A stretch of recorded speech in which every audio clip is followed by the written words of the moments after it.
अबुलकोल cooking with Sunita अबुलकोल आपल्या YouTube channel तुम्हाला सगळ्यांचं खूप खूप स्वागत आहे। आज आपण आहे ना नागपंचमी स्पेशल कानोले आणि खपली गव्हाची खीर कशी करायची ते बघणार आहोत। खूप छान टेस्टी लागते, साधी सोपी पद्धत दाखवलेली मी ते। चला आपण मग सुरुवात करू। हे बघा, आता मी एक वाटी गहू घेते। हे गहू आपल्याला 3 ते 4 पाण्याने स्वच्छ धुवून घ्यायचे आणि मग तुम्ही रात्रभर पण भिजत घालू शकता, त्याने तर जास्तीत जास्त 3 ते 4 तास। आता मी वॉश करून घेते 2-3 पाण्याने, त्याच्यात पाणी टाकू आणि झाकण ठेवून एक 4-5 तास भिजवतो।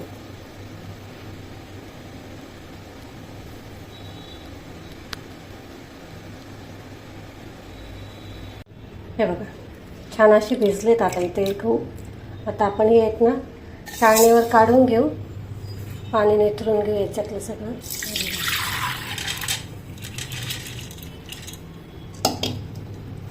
पाणी निथळून घेऊ आणि फॅन खाली सुकवून घेऊ छान।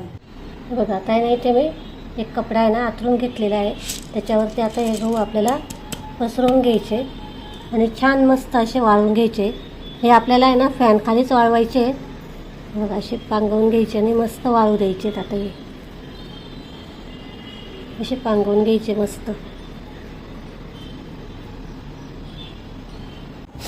हे बघा, छान असे इथे आपले गहू सुकले गेलेले येते। आता हे ना आपण मिक्सरच्या भांड्यात टाकू आणि ना जाडसर असं दळून घ्यायचं आपल्याला, जास्त बारीक पावडर नाही करायची, जाडसर दळून घ्यायचं हे पल्स मोडवर।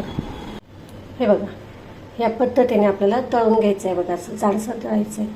आता हे काय होतं की चांगले सुकलेले असतात ना, मग हे पाकडून पण घेतात, पण आता इथे आपल्याला वेळ नाही म्हणून मग आपण एका पातेल्यात काढतोय। हे बघा, असं काढून घ्यायचं पातेल्यामध्ये। कोणी कोणी ना हे गहू येणार रात्रभर पण भिजवून ठेवतात, म्हणजे सकाळी छान असे त्याचे हे जे खपली गहू बोलतात त्याला, खपली गव्हाचे मस्त छान असे तयार होतात। मग हे आपले नॉर्मल गहू आहेत, तुमच्याकडे जर खपली गहू असेल ना तर तुम्ही त्याचे करू शकतात। खपली गहू कसे असतात, गहू असतात त्याला दोघी बाजूनी टोक असतात आणि असे लांब सडक असतात, त्याला बोलतात खपली गहू। तर आता याच्यामध्ये आपल्याला पाणी टाकायचं आहे आणि एक 5 मिनिटासाठी ठेवून देऊ। हे बघा, हे जे आहे ना हे कचरा त्याचा पूर्ण असा वरती येऊन जातो, मग आपल्याला हा कचरा सगळा काढून टाकायचा आहे। हे बघा, हे बघा, आता हे जे घाण आहे यावरची ही आपल्याला काढून टाकायची आहे। बघा, इथे मी पाणी घेतलं आहे। आता त्यामध्ये आपल्याला हे जे गहू आहेत ना हे टाकून घ्यायचे आहेत आणि याच्या 5 ते 6 शिट्ट्या करून घ्यायच्या आपल्याला, म्हणजे छान असे गहू शिजले जातील। हे बघा, आता याला ना शिट्टे लावून झाकण लावून याच्या 5 ते 6 शिट्ट्या करून घेऊ आपण आता। हे बघा, आता आपले ना छान इथे गहू आहे ना शिजले गेले। हे बघा, मस्त शिजले। हे बघा,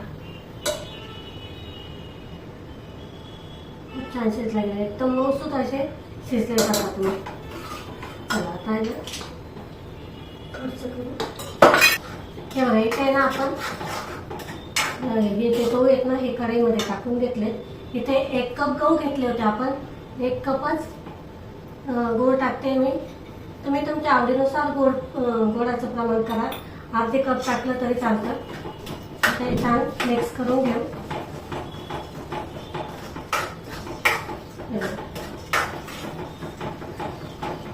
आता इथे आपण हे मी तूप घेतलेले आहे 2 चमचे। हे बघा, हे जे आपले नाश्त्याचे चमचे असतात ना हे 2 चमचे घेतलेले आहे। तूप आता ना छान मस्त गरम होऊ देऊ आपण।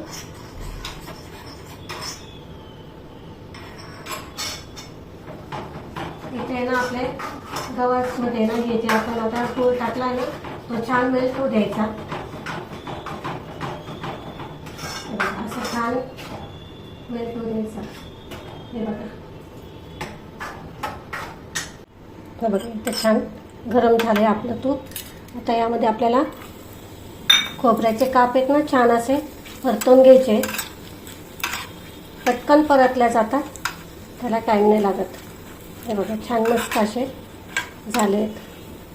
जास्त पण नाही करपू द्यायचे, नाही तर काय होतं की ते ना कडवट लागतात, मग जास्त जर झाले ना मग कडू लागतात। हे बघा, बस झाले एवढे आहे। असे तळून घ्यायचे बस, त्याच्यावरती नाही तळायचे. आता याच्यामध्ये आपल्याला काजू बदामचे असे काप करून घेतलेत मी, हे टाकून घ्यायचे, ते पण छान परतवून घ्यायचे. आणि आता इथे गॅस बंद करते मी. आणि ही जी फोडणी आहे ना, ही आपल्याला या गव्हाच्या याच्यात टाक. हे बघा छान मेल्ट झाला आहे गूळ पण. आता ही फोडणी याच्यात टाकून घेऊ. हे बघा मस्त इथे आपली खीर बनवून तयार झालेली आहे. यामध्ये तुम्ही दूध टाकून पण खाऊ शकतात, याने तर असेच खाल्ली तरी पण खूप टेस्टी लागते. हे बघा मस्त इथे आपल्या गव्हाची खीर बनवून तयार आहे. खिरीमध्ये दूध केव्हा टाकायचं, जेव्हा आपण जेवायला बसतो ना त्यावेळेस दूध टाकायचं, आधी टाकायचं नाही, नाहीतर मग गूळ आहे ना त्यामुळे ती फाटू शकते. मग हे बघा आता आहे ना आपण कानोले करून घेऊ. त्याच्यासाठी मी इथे 2 वाटी पीठ घेतलेलं आहे, थोडंसं मीठ टाकलं चवीनुसार. आणि आपल्याला हे मळून घ्यायचं आहे पाणी टाकून, थोडं थोडं पाणी टाकायचं, जास्त पाणी नाही टाकायचं.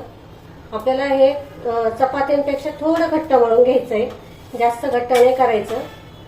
आपण पुरीला कसं पीठ मळतो अगदी तसंच करून घ्यायचं आहे. बघा पीठ आहे ना छान असं मळून घेतलं. आता ना याच्यामधून आपल्याला थोडासा उंडा घ्यायचा आहे, लिंबावा एवढा घ्यायचा, असं तोडून घ्यायचा. हे बघा छान असा गोल करून घ्यायचं. पाहिजे तर तेल लावा नाही तर तूप लावा, तुम्हाला जे आवडेल ते. थोडंसं लावायचं म्हणजे चिपकणार नाही. आपण आता पुराची चपाती कसं करतो अगदी तसंच लाटून घ्यायचं आहे, जास्त जाड ठेवायचं नाही, मस्त छान असं पातळ लाटून घ्यायचं.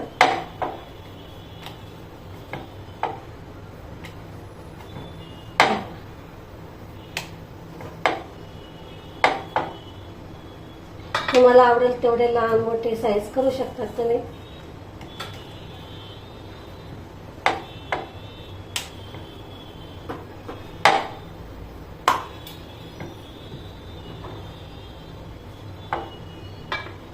आता आहे ना हे जे आहे ना त्याला आतून थोडंसं तूप लावा आणि पुढे करून घ्यायची.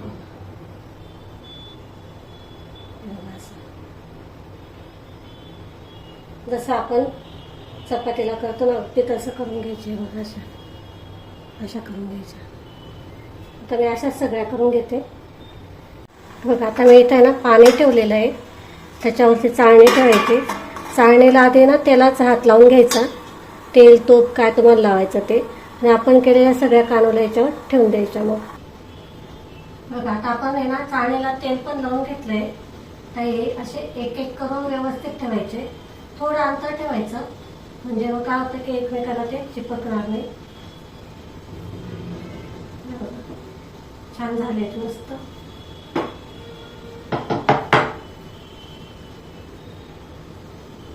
थोडंसं अंतर ठेवायचं आणि झाकण ठेवायचं. झाकण ठेवून एक 5 ते 10 मिनिटाची मस्त अशी वाफ काढून घ्यायची. हे बघा मस्त छान इथं असे आपले कानोले बनवून तयार झाले. आता शिजले की नाही कसं समजायचं आहे बघा, अजिबात हाताला चिपकत नाही आहे. आणि बघा मस्त फुलून पण आले ते. आता हे काढून घेऊ आपण.